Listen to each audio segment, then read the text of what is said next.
Testing 1, 2. There we go. Good. Okay, darling. All right. So, I guess the theme of these next few questions is around some historical events and your recollections of those events. Yes, if the brain box will work, that could be good. It's been working pretty good so far. So, talk to us about the Great Depression. You know, what are your recollections of it? You know, how did it affect your life and your family's lives? Yes. The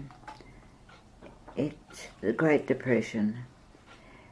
I can't put a date on the Great Depression, but I know that it certainly was. I was on the outside. It was starting to ease a little bit, but everything was. All of my. I think I was the only child in my kindergarten class who had a father that had a bit of work. Most kids didn't have. My special friend Maureen Mitchell, whom we were like that for all our primary years. Her father was a returned soldier that he'd been gassed. He was suffering. There were a lot of fathers had returned, and they you know how in the First World War a permanent damage was done to their lungs, because they had been gassed, and so he was sort of he couldn't work anyway. So they must have had a very, I don't know if they got a handout from the government, but she was always hungry, and her clothes, like my mum was a good sewer, and she used to be able to turn, to make me little clothes out of next to nothing, and but my father did have 1 or 2 days a week. Sometimes he got 2 days a week work, but sometimes he only had 1. So we lived on the smell of an oil rag, and everything. You didn't waste a thing. You just did not waste anything. We ate small portions of everything. Mum would be looking for bargains. The first, she'd walk up to Bondi Junction, which was quite a walk, rather than jump on the tram, because that would have cost us, 6pence or something. And she used to go to a market up there that sometimes had a sort of a markdown on stuff. She was a very good housekeeper with what little bit of money she had. Dad used to bring home the bread from school, from town, because he worked in town. The days or day in the week that he would always bring home the brown bread. It had to be good bread. He always hated white bread. Would never buy white bread. So I was reared on brown bread, and which would be more nourishing probably. But as the Depression itself, it was with our night meal, which was always very small. We would have water. Only you never tasted a soft drink or anything like that. On occasion, there used to be a man came round with a horse and cart, and he had a tub of ice cream. I don't know how he kept it cold, but you could buy for a penny. You could get an ice cream cone, a little one, and but he soon went off the scene because health authorities thought that it probably wasn't all that hygienic, and we only had an ice chest. The iceman used to come once a week with a block of ice, and to keep your milk cold. It was awful when the ice fizzled out, and it was the iceman would only come. He wouldn't come. I don't know how many times a week, but I can only remember him coming once, and generally speaking, Mum had to cut my hair. There was no such thing as going to hairdressers or anything like that. It was everything was very, very low key. There was nothing extravagant about anything. You just had to, what little tiny bit of money Mum had, which was, I hate to think how small it must have been to keep us all alive. She had to be a good housekeeper, or goodness knows where we'd have all been, because on the whole we did what bit of food we had was nourishing. That's the whole point. And you had I was always, of course, I used to go to Sunday school from about 3 up, and that was a special day, and I had shoes that I just used to wear to Sunday school. You wouldn't wear them through the week because you didn't want them to wear out, and you'd outgrow them before you outwore them, because they were all your things. You had to learn to look after what you had, and so it really was tough, really tough going. Being a child, I wouldn't realise just how tough it was for my mum to keep us going. But anyway, things did lighten up after a few years, and to the point that the cinemas would have the picture show would have you could go to a matinee on a Saturday afternoon, and that was big time. It was big time when that happened. But really, it was, when you look at your own life, those years of privation were long. They spanned quite a lot, a chunk of your childhood. But when I got to high school, there was no talk of even going on after third year. You left and tried to get a job, and so on. So things gradually eased. But if Mum had chronicled all the privations of my childhood, all the way she used to have to make every penny count, and of course there were halfpennies when I was a child. There weren't farthings. I think they phased farthings out. I don't know when farthings were phased. I did have a farthing that Granny had showed me. She kept some old coins, and but you could buy things for a halfpenny and stuff like that. So what was a halfpenny, like how much was that compared to a penny, for example? Well, yes. Well, when we had, supposing a shilling was 12 pence, because we weren't on metric at that stage, as you know. It was just there was lots of 12s, and so 12 pennies was a shilling.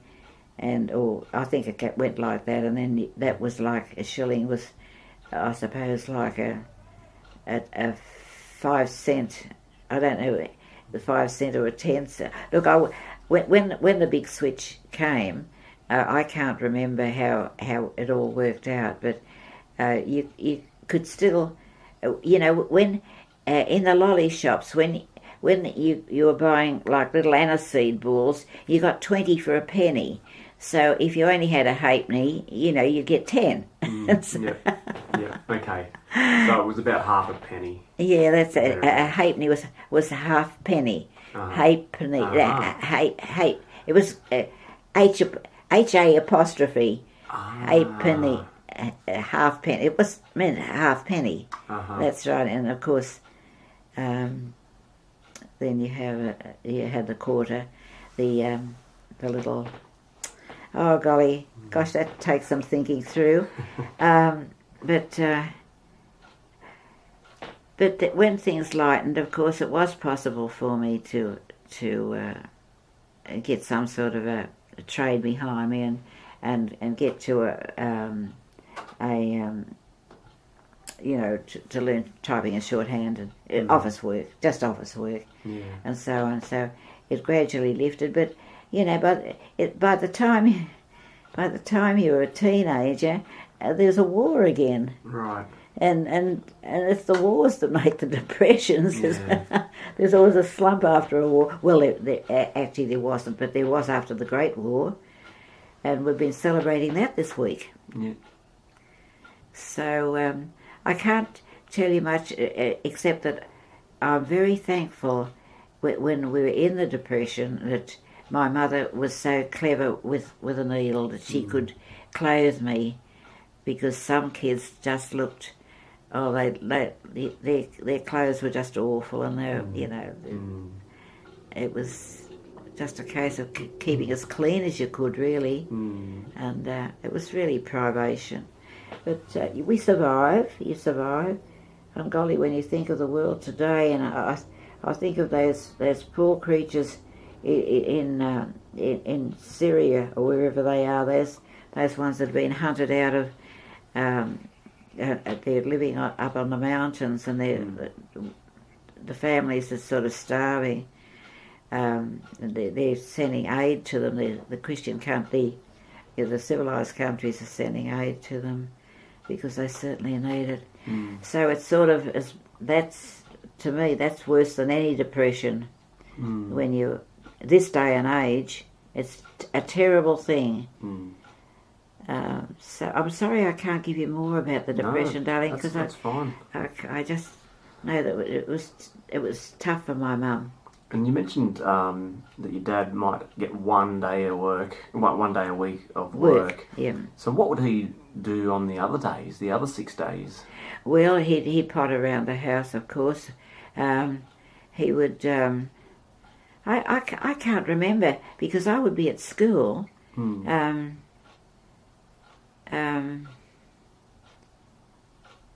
he was good about the house because he was a metal worker and he is very cluey about stuff. I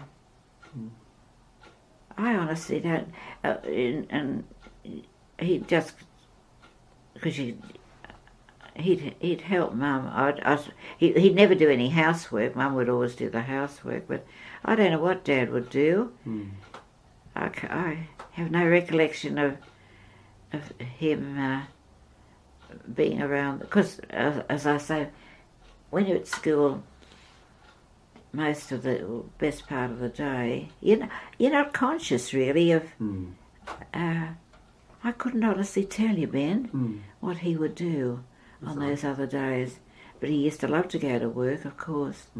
Get the tram into town. He had to get the tram into town. He worked down in Sussex Street. And he was a good workman too, evidently. Because he'd learned his trade in England. Yeah. But as both my parents had. Anyway, that's... but Mum, once Mum had us kids, she... women didn't go to work in those days. They were... Well, there's no work to go to, was there? In the Depression years. And so she was very house proud. She kept the place lovely. Yeah, so... Okay.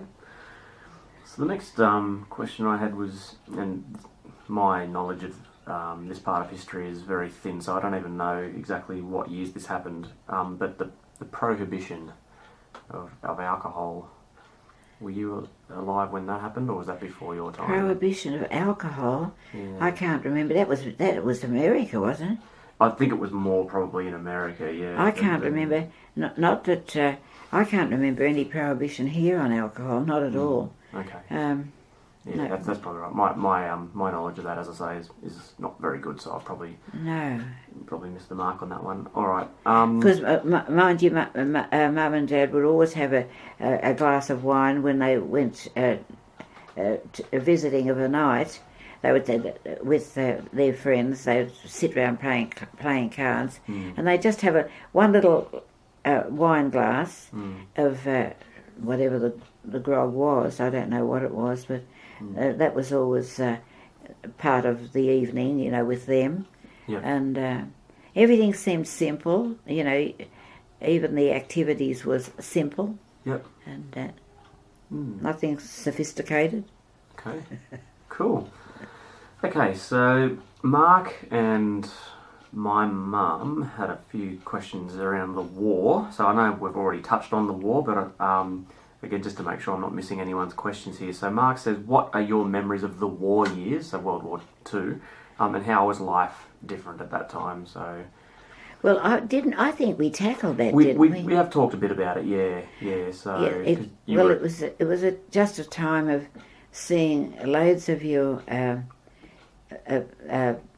men and women that were just a bit older than you joining up and going into the services. Yeah. It was a time of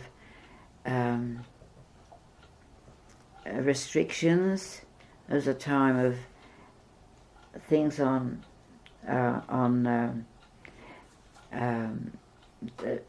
commodities were limited. Yeah. And therefore you had to have coupons for lots of things. Brownouts, we had brownouts. You couldn't have lights on full pelt.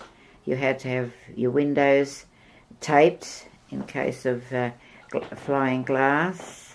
You had to learn air raid precautions. People even used to dig air raid shelters down in their lawns, and put provisions down there in case they had to dive for the hull. And you had to. I think everything was a bit tense. We were glued to the radio to find out, what was happening. Radio was the big thing. Let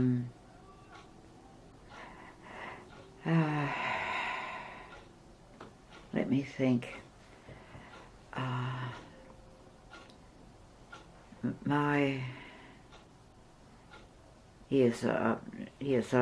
remember telling you about my people in the office that were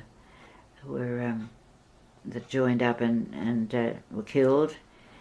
You had to recognise that, life can be short for some people that you've got to work with and know and rely on. And there were so many. The AMP had a big staff, of course, not only the office staff in the building, but the agents that were out in the suburbs.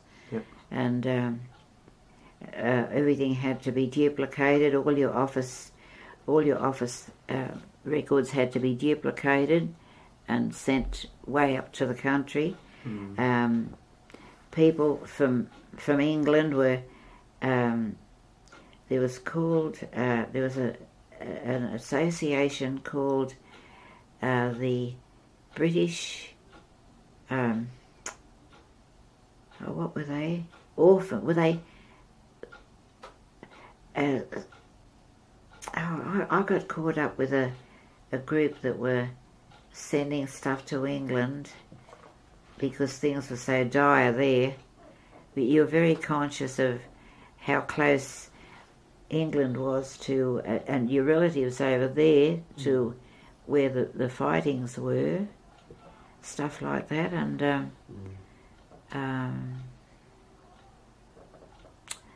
they were just days of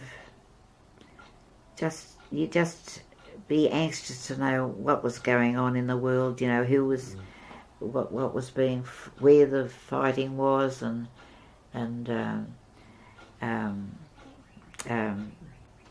of my dear friends, the Forsters, Reg, went across to England. He was a pilot, and he was hoping to be to be in the flights over Germany, and he used to fly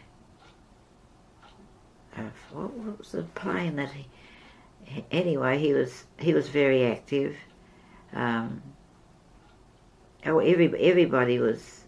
Everybody was doing something towards the national crisis, because we felt we were all in it. Yeah. And without, the cream of our young people, even the girls were, a lot of the girls were, joined up in the WAF and the Women's Air Force sort of thing. They were ground staff, of course, and the Wrens, or the Rands. We were the Brits were the Wrens. They were the Women's Royal English Navy, WRANS, and we were WRENS, and we were the Rands, and that's the Australian Navy, and so on and so forth. And then of course there were the like those that were on the land to grow crops for, like the land army. People were in the war effort in all sorts of capacities. It was just you felt you had to do your bit somewhere. Yeah. And I never wanted to go into any of the services, and I never did volunteer, because I was doing plenty of stuff at home. Like, there has to be some personnel at home. Everybody can't be in training to cope with meeting up with the enemy somewhere. You had to maintain what you had, and I did a lot of overtime. Just getting all the in my capacity as an office worker to get things duplicated. There were no you couldn't duplicate all the things there were duplicating machines, but they were limited. Certain things had to be handled differently. It was just weird, really weird. Years to live through. Yeah. I can't tell you much more about it, darling. Well, that's quite a lot of detail. That's good. Yeah. Okay. So you mentioned that you knew some people who were killed in the war, like working at the AMP. So Mum, that sort of answered a question that Mum had, which was, did you know anybody who was killed? Yes, I certainly did. They were people that I had worked with. Yeah. Okay. And. So Marcus has asked, what are your memories of the night that the Japs attacked the Allied warships in Sydney Harbour in 1942? Yes. What's your recollections of that? Well, that was that. I think we dealt with that somewhere along the line too. That was the night that of that attack, when there were the Jap subs had come into the harbour. Undetected, evidently. And I don't know how many there were. Was it one or two? I wouldn't know. Down in Canberra, in the War Memorial, they've got the remnants of that. But when the shelling, when they knew that there were the Jap subs were in the harbour, obviously to sink one of the big carriers, one of the to torpedo the carriers, because Sydney Harbour was there were always big ships coming, and a lot of them, what they call the Liberty ships, were carrying supplies back to Britain and all sorts of things apart from troops being moved, and they obviously, I think there was one very big ship that they were obviously going to target. That's what they snuck in under the radar. Evidently there should have been, like on North and South Head, see, they'd have to come in at the heads, and they've come in undetected, probably because they were midget submarines. They were tiny. Oh, okay. And they obviously didn't register, and so, but evidently through the espionage network, there were ships or a ship or ships just offshore our ships that shelled just assumed that they got a bearing on where these it was quite miraculous really when you think of the harbour. And our house was on the trajectory, it was on the line of fire, and so they were at Bronte, and it just arced, those shells just arced our place, and we were standing out the front aware of these things going overhead, and they got their target anyway, and that the results in the in Canberra, the subs, and I don't know how many personnel are on those subs. They're pretty small, so there wouldn't be many men killed, but certainly the ships were rendered useless, and they're all torn apart, and then of course the sirens went off, the air raid sirens went off, and that's when everybody dived for what they had planned to do if there was an air raid, because we just didn't know the extent of that. It's something to know that there are 2 enemy subs in your harbour, but at that point they probably didn't know just how many or where all of them were. Were there more than that? And so everybody was a bit tense, and it was better to be sure than sorry, so everybody went, as we say, we just dived under the bed. All you could do was dive under your bed, wondering if any shelling or bombing was going to happen. And of course your grandfather had to, he just walked. Sometimes he'd walk to Coogee from Bondi. I think he would have to walk. I don't think there'd be any cabs on the road. I really don't know how he got, but he went home anyway after that happened. But we were both at the front gate when it happened, and you just never forget the feeling when you hear the sirens going off. Just really weird. That's incredible. Yeah. So you actually, when they were firing their missiles from Bronte, you From Bronte. So they were offshore from Bronte. Yep. Yep. So the Allies were firing from there. Yep. Into Sydney Harbour, targeting these submarines. Exactly. And you could actually see these things going overhead? Well, because it was night. See, it was night time.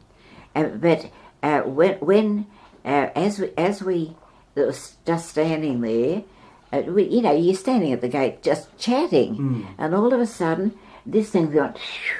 So you could hear them as well. Like Exactly. You couldn't see anything, but you could hear it.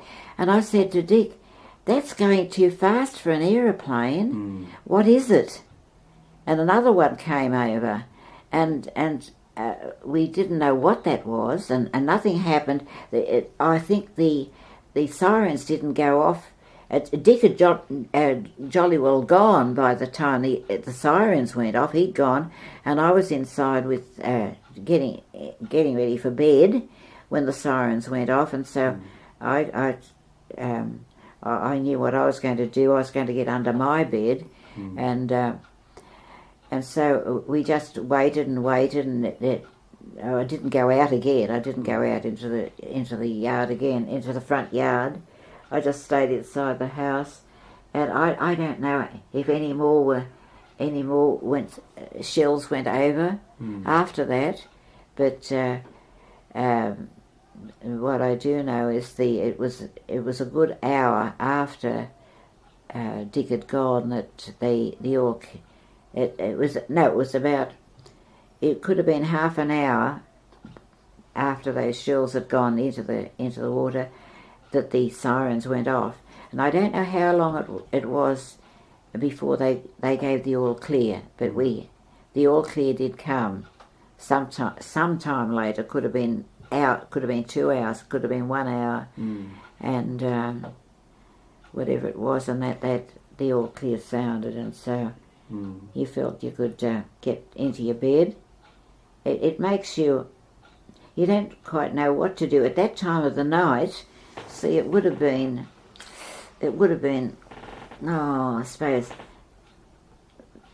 midnight, perhaps 11 o'clock, might have been 11:30, might have been 12 when the shells came over. But so it might have even been later than that. I honestly don't know. But so it was the early hours of the morning when the all clear came, and I remember Mum making Gran some hot drink because she was in shock, and it's a horrible shock anyway. It's a shock for anyone, but I was glad. I just had a good night's sleep, and of course it was big news tomorrow. On the morrow, it was big news in the papers and all the coverage from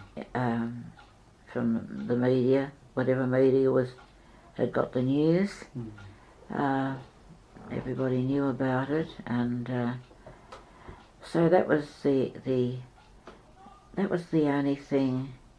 I'm just trying to think, was there anything else that was a bit scary?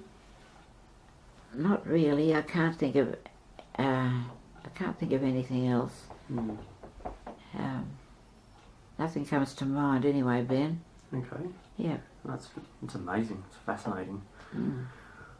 So Mark, I just wanted to ask you, what are your recollections of a couple of historical events, such as the opening of the Harbour Bridge, which I know you mentioned last time that you can't remember a lot about the opening of the Sydney Harbour Bridge. No. But you probably recall this one a little bit better. In 1969, man's landing on the moon. Yes. Yeah. What are your recollections of that, and how did that affect you? Well, we of course were gathered round our television. When did television come in? Polly was here with baby Richard. She'd come home from hospital with mastitis, and I said she's got to stay with us, and so she stayed here. It was very cold weather. Just trying to think what time of the year. Ricky's a June baby, I think. Anyway, we were. Paul was she was in a bad way, you know. Mastitis is a terrible thing that young mums can have, and so we were both in our dressing gowns on this particular morning, and crouched over the radiator. We had the radiator going and the television going, or the radio, either the radio or the television was going, and we could see that moon landing, and the wonder of it, that we were spellbound. You can imagine, we were sort of all eyes, and it was quite a very special moment, just to think that there was a man on the moon. And so Richard came in from school. He was working, I forget what school he was working at that time. He came in and we all had morning tea together, and he had to buzz off again. I don't know how long Paul stayed here, that issue, whether was just a couple of nights, or whether it was longer than that. But anyway, not a couple of nights, it would span a couple of days and nights, of course. And before they felt it was, she was well enough to go home. Yeah, so that was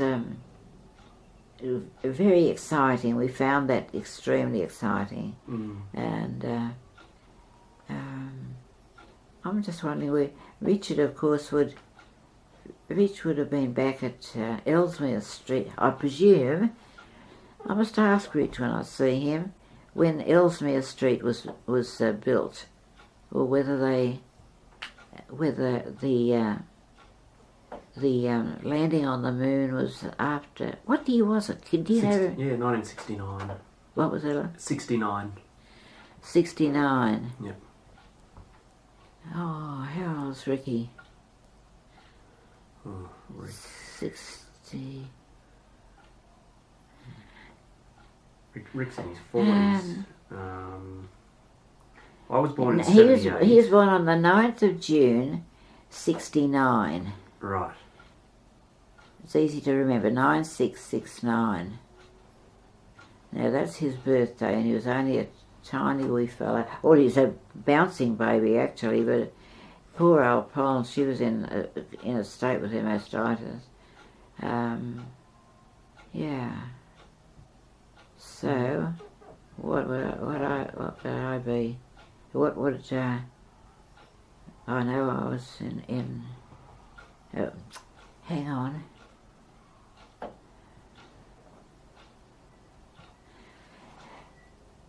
I don't know how long Paul was with us. Polly might remember that at the length of time. I would have it in a diary, but I remember burning a whole lot of old diaries. Finally, you can't hang on to old diaries, so I just chucked them out. But anyway, I always acquaint the moon landing with Ricky's birth. Anyway. Yeah. Yeah. Very good. Are there any other major historical advancements or events that stick out in your mind that you can recall?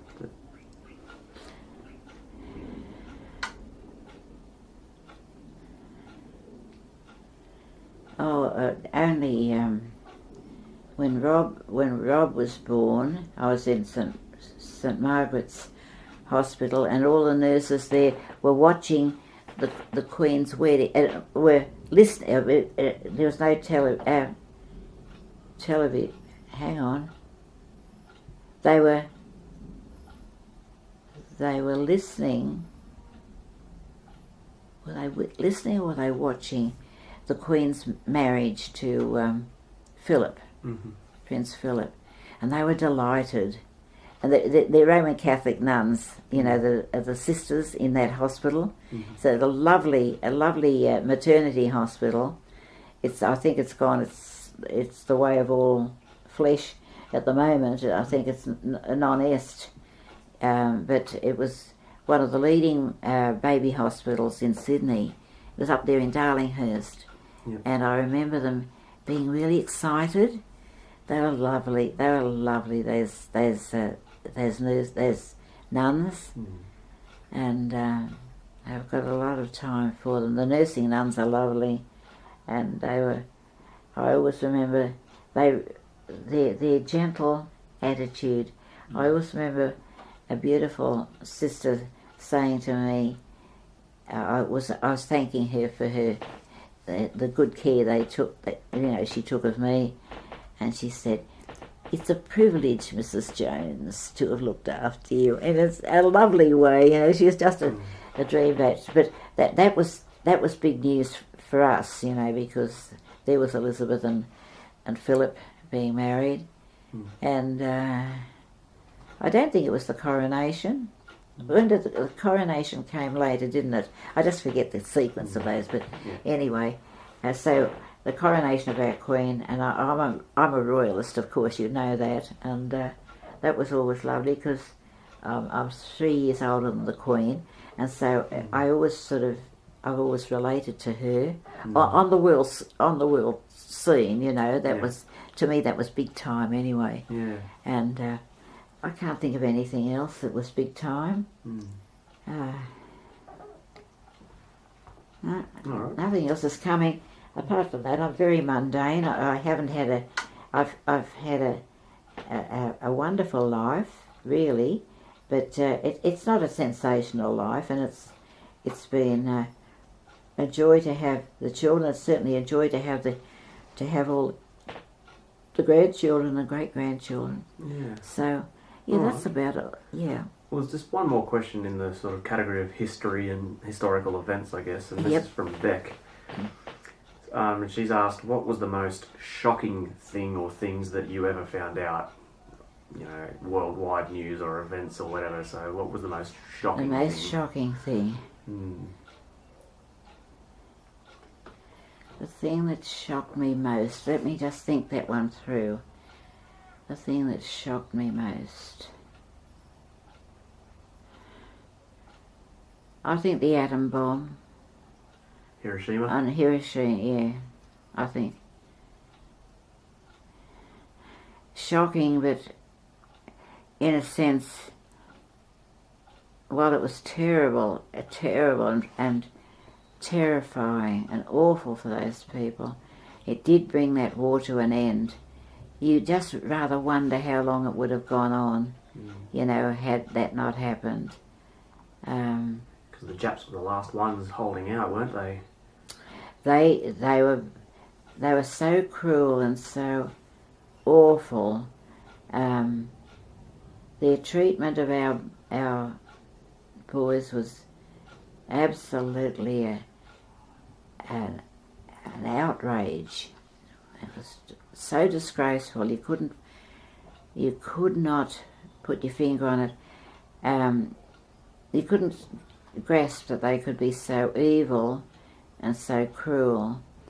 And it's, as I say, when the thing that hit me too was that the state of our friend, a family friend, who came back from being a POW under the Japs, and he was skin and bone. You never forget people that look like a walking skeleton. It took me a long time to even have a charitable thought about Japanese people after that. Mind you, they were in ignorance. I mean, it was the higher ups. It was their king or whoever the wretched person was in charge of the country. It just was so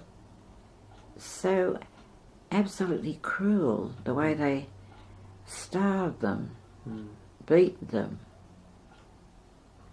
In this day and age, you can't imagine that any POWs would be treated like that, but they were.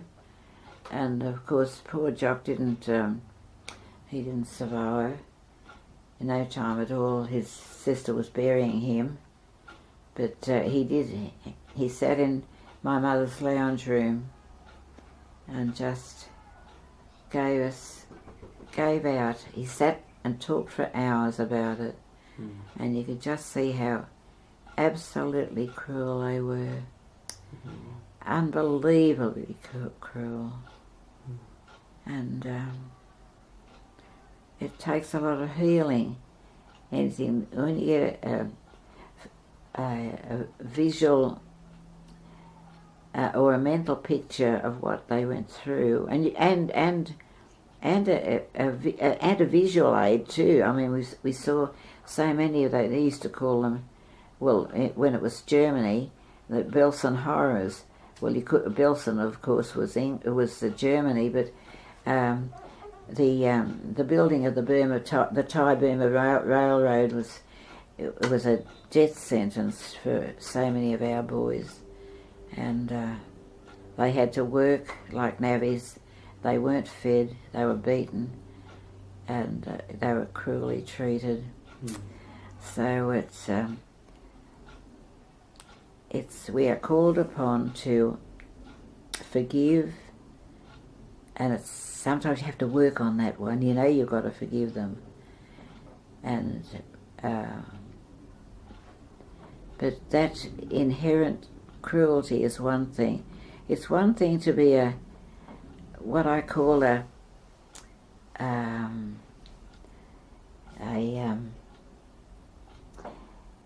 adversary that's got morals, but they hadn't got any. They had no concern for a fellow human being. There was no compassion. I mean, you can treat POWs. It's bad enough being a POW, but to make them suffer like they did was unconscionable. You just couldn't get reconciled to it. And so you finally you say, well, Lord, you know all things. And it wasn't, I didn't have to personally go through that torture, but so many did, and it was just tragic, just absolutely inhuman and tragic. So, it just seems so... we've seen so much footage on it anyway. Oftentimes you see those walking skeletons, don't you, of the fellows coming back from that part of the country, from Thailand, and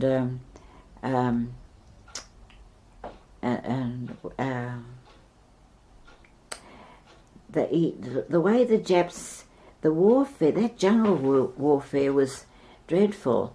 They'd be up in those tall trees with their machine guns, and they'd just mow, because a lot of them were shot out of their trees too, but it was like stealth, and sometimes you see pictures of it, of the Australian boys sort of creeping through the jungle, and they're sort of aware that any minute there could be a blast from somewhere, you know. They're very, very quiet, and it's like them walking into traps. It was so eerie. It was so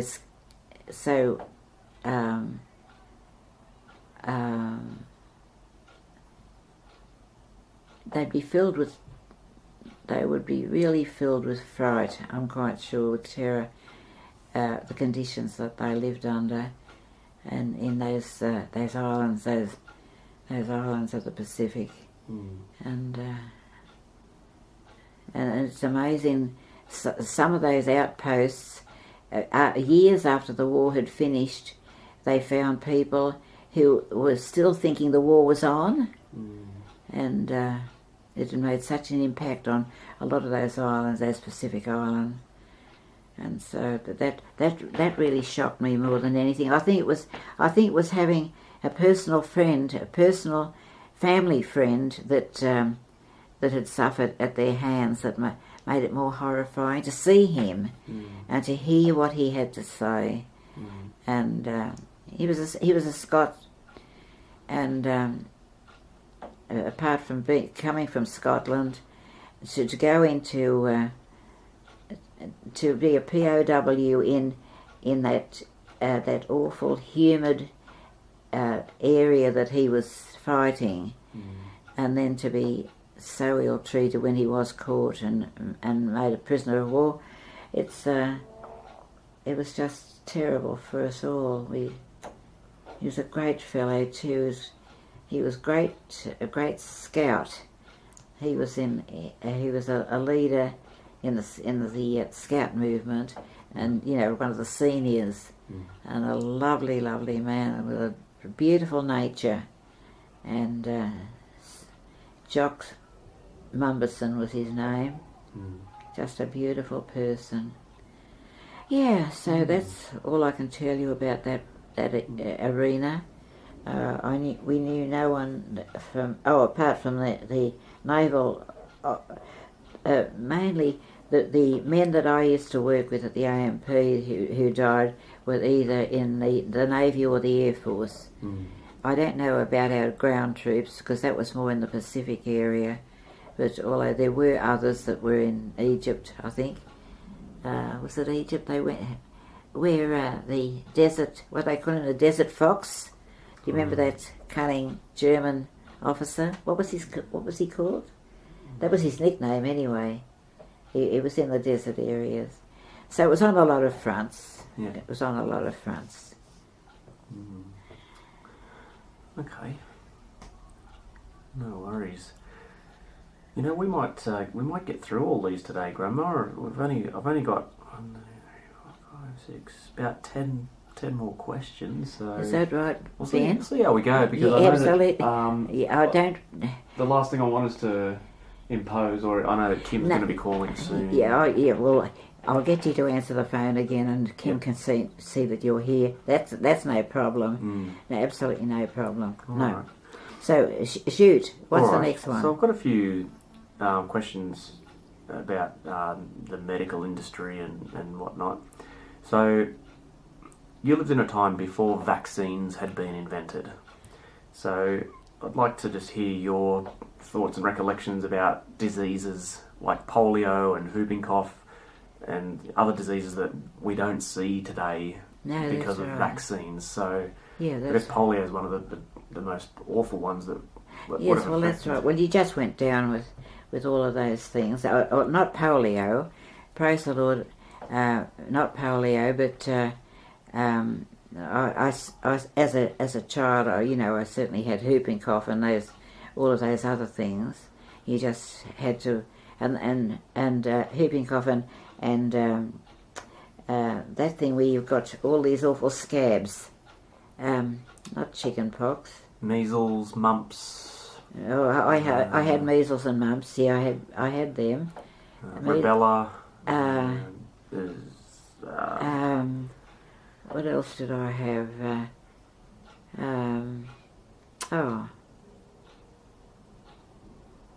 I had rheumatic fever though. Before when I had rheumatic fever, they thought it was. They knew there was some toxin in my body, and penicillin had just been discovered, and so my mother had to get get down to a chemist down Bondi Beach. That was one pharmacy that had some sort of stuff that would be that they give you one of those intravenous intramuscular. Was an intramuscular one in your backside. Mm-hmm. And I remember the doctor when I had this was with rheumatic fever, when I had this terrible temperature every afternoon. It would go up to 104 what was it? It was very high. And if I stood up, I'd get this terrible ache in the back of my legs, and as if the blood wasn't flowing. And so they thought they didn't know it was some toxin that was in me, and so they thought, penicillin is a cure-all. And so the doctor came, and they would take blood every afternoon to see this sediment that was in my blood. My blood was full of sediment, and she was that was her profession, to take blood and have it examined, and the level didn't go down. That's why they got hold of this intramuscular thing, and anyway, it didn't do a thing. It was terribly painful. Oh gosh, it was painful, and of course they have to stand up from you and absolutely hurl it into the fleshiest part of your body, which is your bottom, and oh golly, and anyway, whatever it was, it finally got it. I don't know that did any good. I know I was laid up for a long time with that, and my mother too had rheumatic fever when she was a teenager, and I don't know if that affects you in a long range, later in life. I honestly don't know, but that's part of my medical history, and so that was a nasty little interlude in my life. Apart from that, I've been pretty healthy, really. I mean, I certainly got cancer, and had the mastectomy and so on and so forth, and which led to lymphedema, which led to having to have a shoulder replaced. And I might have said this to you before too, Ben, but I think when you have radiotherapy, 25 days in a row, you have to go into nuclear med, and you're marked out. Your body is all marked out. You cannot you cannot use perfume, you cannot use a deodorant, you cannot use talcum powder on this area. It's pretty wretched, particularly if it's hot weather. And that is supposed to kill the cancer. But because of that, my mastectomy was in 1984, and in 1988, it seemed to. What happened in 1988? That's when the lymphedema set in, because they had taken my lymph glands out of this arm, and so because of that and the radiation, it rotted. My shoulder bone got necrosis, dying. The shoulder bone was dying, and so they had to. The specialist that did that he put in this what he called a reverse shoulder implant or something. It was a reverse shoulder where the ball joint was turned round the other way, and so they saw off the dead part where the necrosis was, and put in plastic and metal and the ball joint, and bingo. But it's left me with lymphedema, and so I can't think of anything else I've had. So whilst we're on the topic of your cancer, because that was a question that I had, you're obviously a survivor of cancer. So exactly. So can you tell us about that? Like, how did you feel when you got the diagnosis that you had cancer? How did that make you feel? How did you react? Well, I found the swelling myself, and I went. That's when I went to get advice about it, and so I wasn't. It wasn't a. Well, it certainly is a shock, but remember, I was a Christian by this time, and that made all the difference to me, and so. When they decided to have the mastectomy, see, these days they don't always do that, and they're not so keen on radiation, and because of the side effects, the radiation is pretty awful. But anyway, but getting back to the operation itself, and that was when I told you this before too. When I was going through into the operating theatre, the nurse outside the plastic door said to me, "Which breast are you having removed?" And I said, "The right one." And she said, "Are you afraid?" "Are you frightened?" she said.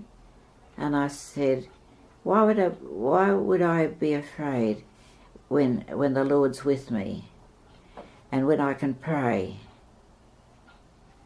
And she nodded and she said, "Yeah, that's right." And she prayed with me before we went in. She was a little Roman Catholic nurse. And I went in very, very calm. And so that was my reaction to it. And I can't remember terrible pain. I was up and walking very quickly. They're dressing you all the time, and so on and so forth, and so infection doesn't set in, of course. And I'd spend a lot of time down in the chapel. This is at RPA, and I picked up the chapel was lovely. I used to get down there, and I always used to sit under a window that it was a stained glass window with a shepherd. Yeah, the Lord's my shepherd. And I'd get into a little pew. It was just like a little tiny church, a lovely little chapel they've got there.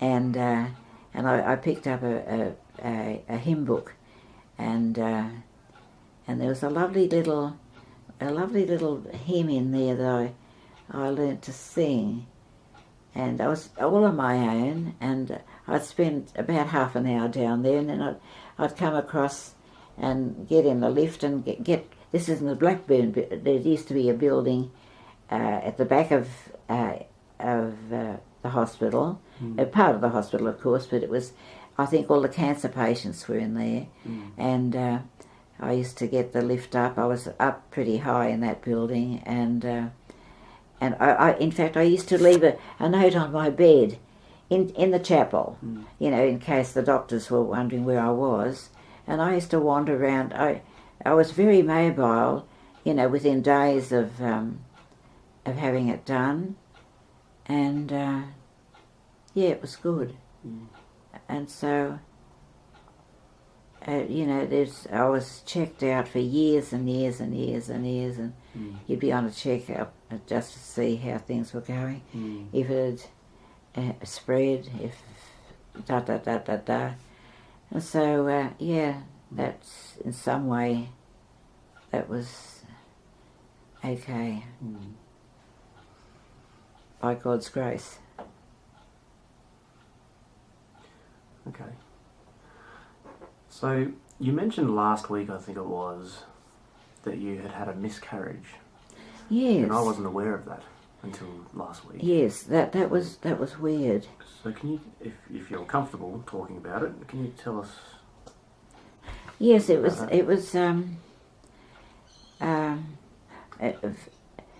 I was at church at Little St Mark's. That was when St Mark's at Narwee Station was. The little church was. It's been demolished since because it was too close to St Bede's and St Matthew's and St Andrew's. It should never have been built there, but it was. And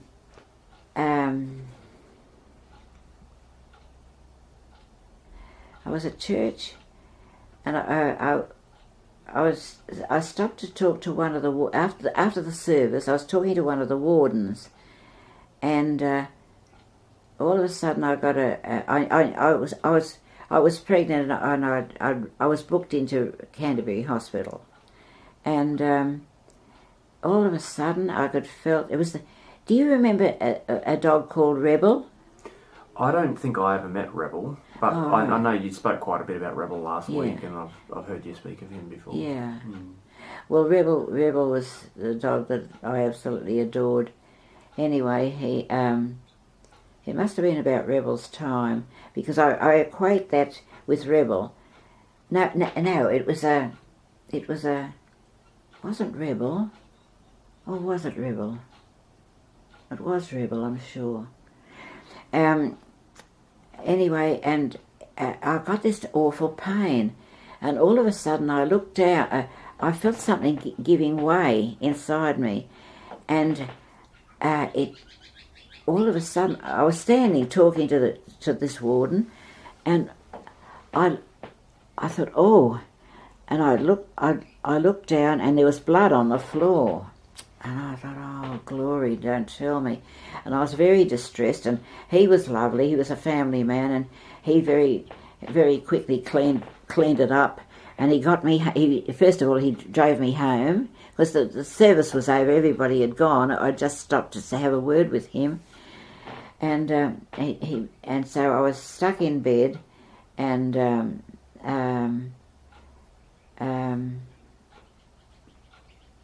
the doctor came, because it was Sunday. Dick was able to get a doctor from somewhere, and he couldn't tell if the baby had completely gone or not. If it was just the alarm bells, but he didn't. He examined me up to a point, and then he wasn't my regular doctor anyway. My regular doctor was Dr. Munro around the corner, and anyway, he said, look, see your doctor in a he said, because it was Sunday, and I don't know where Dr. Munro was, but it wasn't Dr. Munro that examined me, And anyway, well, remember while Rebel was in the had got a nasty ear infection, and we'd got him in the vets he was having surgery on that, and finally that doctor had said, the vet had said, we've done all we can with this animal, we'll have to put him down because he's in a lot of pain. And I remember feeling so awful. There I was in bed, and I couldn't even see my darling Rebel because he adored me. He was a dog he was really my dog, and had come to us and he wouldn't leave. He just loved being here. So in the end, we had to tell the owners. He was all tagged, with their name and address and so on, and they were happy because they were sick of trying to keep him in, and I remember thinking, I won't even see. I was in a position I couldn't even see my darling Rebel, and even bury him have him buried in the backyard, which I'd have loved. I'd have loved to have been with him while he had the needle, but I was in no state myself. And so when Dr. Munro stuck me into hospital anyway, and they sort of curetted me and cleaned me all out. And so that was a baby that never came. It wasn't along the way. Must have been early in the piece, but it was definitely a baby that I lost. Yeah. So, which is better really than one that is practically full time. When it just comes away or whatever. Yeah. Sometimes they don't survive anyway. They might these days, though, Ben. With these days, they might be able to do something about babies that are like preemie. Yeah, premature. I think I'm not an expert on this, obviously, but I think about 28 weeks. I think someone was telling me they can survive from 28 weeks onwards. That seems to be the magic number. If it's less than 28 weeks, then they pretty much. I don't think there's anything to do. But don't quote me on that. I think that's the number that someone was telling me. But yes, that'd be pretty right. I'm sure, Ben. I haven't got any idea. I haven't got any idea. Yeah. So that was that. And I was more sick after that. I didn't pick up after that very well too, by the way. It took me I couldn't travel in a car. I always felt as if I was going to vomit for a long, long time. So what went haywire there, I don't know. Anyway. Okay. So I know we're jumping around a little bit, but coming back to polio. Now, you obviously never had polio, but did you have friends or know people who had suffered or died from polio? No. Our neighbour's boy, Warren, had polio when he was quite a young child. He came here. He was a high school boy when they moved in next door, but his mother had he'd gone down with polio when he was years before, and it was just at the time that the Queen Mother, Elizabeth's mother, Queen Elizabeth, she'd had someone in the family had there was something you could do. I forget what you did with people with polio. It was some way of applying heat and massage, and so that they wouldn't become paralysed and stuff like that. It was something that had been used on the Queen Mother. That Vi was Warren's mother. Vi's doctor told Vi about this procedure, and they were able to do the same thing on Warren. And he never lost a limb. He never got any paralysis or anything. It was something that it was quite grueling to do it, but it was worth it. And it was a procedure that they must have just found out about that was used on royalty, and therefore it was out in the arena now, and so that was it. But apart from that, my My mother's best friend, Renee, had a hand that was, she'd had polio as a child, and this hand was sort of bent right back like that, permanently fixed, and which made it very awkward for her. She was a polio person, but that's the only two people that I've ever come across that has had polio. It's a horrible one, that one, isn't it? Absolutely. So I'm not sure if you're aware, there's a new kind of generation in the current era who are anti-vaccination, and they're activists about this. Well, I think people are mad. If it's been proven to be successful, you are putting your child at risk if it's children that they're worried about, or if it's their own. And I have no qualms about having the flu vaccination every March. I think that is vital, and people are stupid if they're anti that. Look, the doctors wouldn't have anything on demand like that if there was anything that was dodgy about it. Yep. I've got enough confidence in our medical teams here, honestly. I think people are crazy. Couldn't agree with you more. That's, I'm very passionate about this. Oh, absolutely. They put all sorts of misinformation and just straight out lies into the public arena to try to stop people from vaccinating their children. That's monstrous. It is. Oh. It is. And it's responsible for people's death. I mean, exactly. Look, if that child died of that thing that they could have been vaccinated against, imagine the angst that the parents would have. That's right. Or should have. If they realised that their stupidity had perhaps taken the life of their child. That is disgraceful. Yep, I agree. Yep. Just the final one in regards to sort of medical. Are there any other medical breakthroughs that you can recall throughout your life that has really changed the lives of society? Let me think.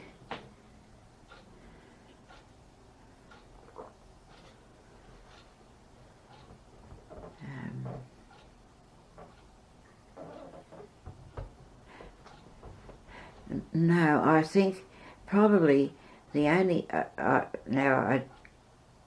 when I see people that have lost limbs, I think what they can do with artificial limbs today is absolutely wonderful. Even that Pistorius fellow that was up for shooting his girlfriend, and he was an Olympiad. He was an Olympic runner or something, whatever he was. But he had two prosthetic legs, didn't he, or feet or something? I'm not familiar with his story. Actually, I'm not sure. Something like that. Now that is absolutely amazing. To think they can hook it up some way that you've got control over it. It's like a miracle to me. I think it would be so wonderful if that was anyone in your family. You could see what they could do after going without that, and even what they can do with terribly disfigured people, when people have acid thrown in their faces and they are so grotesque, and what they can do little by little by little.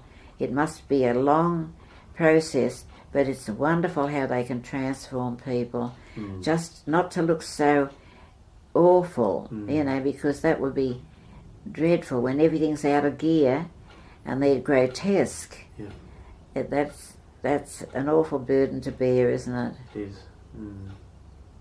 Yeah. So I can't, off the top of my head, Ben, I can't, but I'm always so grateful for things that have been worked on and have proven to be the solution to medical problems. I think that is just wonderful. Yeah, well, it's interesting. I'm always interested in seeing these people who climb mountains and stuff with these prosthetic limbs. Exactly. That is mind-blowing. Yeah, amazing. There's a guy that he was a double leg amputee and he summited Mount Everest. And sorry, my phone's ringing in the ear. I'll just turn that off. He summited Mount Everest with two prosthetic legs, sort of, which were obviously specially designed for mountaineering. Yes. And he got to the top. Wow. He was unable to get down on his own, though. He had gotten frostbitten on his stumps, which he was amputated at the knees. So basically, the stumps there, just above the knee, had gotten frostbitten on his way up, and he was in a lot of pain. And sort of another part of this story, which is absolutely incredible, is one of the Sherpas carried this man from the summit back to base camp on his back. How marvellous. These Sherpas. Those Sherpas are wonderful people. Incredible. Aren't they? Oh. Incredible. That is magnificent, darling. Oh. How about that? But yeah, medical science is amazing, you know. And it certainly is. But for him, for that Sherpa to have had the strength though, and battling on a mountain, I mean, to carry a person along like a place like this is one thing, but to be on the slippery slopes and to be, I don't want to even think about it. Amazing. Yeah. Absolutely. So I get quite riled up when I hear people who are very anti-science and anti-medicine, and you know, it really makes me angry because, like you say, the evidence is all there, and absolutely. You know, these are modern miracles, and people are so stupid. Look, you don't want them to be punished for it, but they should get a shake-up somehow, shouldn't they, when they're so anti and speaking out about it and trying to dissuade others. That's the pain in the neck. Oh, glory. So we've got, I've got 7 more questions. Are you right to keep going, Grandma? Or well, how yes. are you feeling? I would also like to see the Bolt report if I could, but that's not vital. What time does that start? Well, Bolt's on from 10 to 11 in the morning, and I think is it 4 till 5 or 4:30 till 5:30? Do you ever watch the Bolt report? No, I don't watch it. Do you like Andrew Bolt? I don't even know who he is, Grandma, to be Oh, honest. right. No, he's the editor of the Melbourne Herald or something. Oh, okay. And he's a very cluey man. Well, I just like him, and that's the whole point. Now, Ben, I've got to go to the toilet, my darling. All right, well, let's just stop it there. Okay. And